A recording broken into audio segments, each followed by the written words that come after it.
Yan, good morning mga master. Some tips and idea ulit. Yan kung para sa ating mga young bird yan na medyo ang paay nasakang yan, no? Nasakang na siya. Yan, dahil yung yan, so gagawin natin siya ng paraan para umayos yung kanyang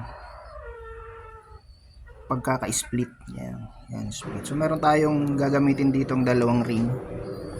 Yan, meron tayong dalawang ring, then tali lang. Ito yung pag-adjust natin. Yan, habang malambot pa yung kanyang mga buto. Yan, so gagawin natin siya ng paraan. Yan, so tatali natin to dito. So, umpisa na natin mga master. Yan, no, grabe yun na yung ano natin, no. Super split. Yan, super split line. Yan. Yan, so gagawin natin siya ng paraan para medyo maayos natin yung kanyang pa. Umpisa na natin. So yan, meron nga tayo dito dalawang ring, mga master. Yan, yan yung gagamitin natin. Yan, so mag-ano lang tayo. Depende yung tali, kahit anong tali pwede nyo gamitin mga master. So ito lang, ano ko lang. Para meron kayong idea. Yan. So itatali nyo lang dito sa isang ring. Yan. Yan.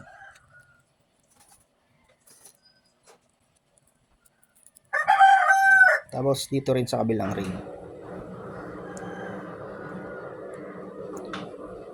Tatali natin mamaya pag naipasok na natin.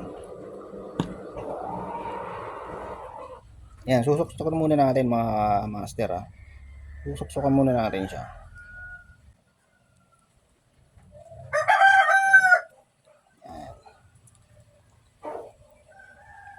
So, susuksok naman natin itong kabila.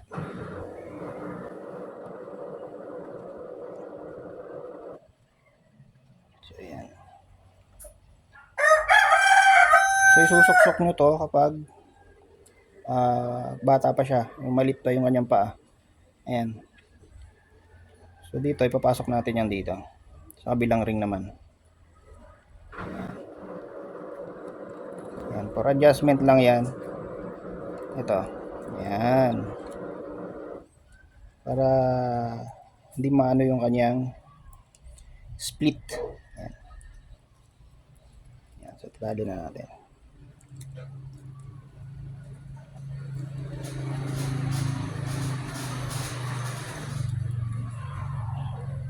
Ayan. So, every time naman, i-check nyo na lang siya kung kailangan nyo siyang i-adjust. Pag medyo okay na.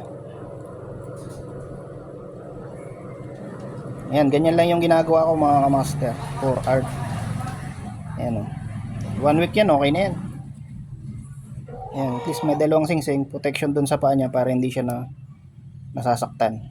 Ayan. Ganyan lang siya. Ayan. Ayan, so buwantar natin siya. Okay.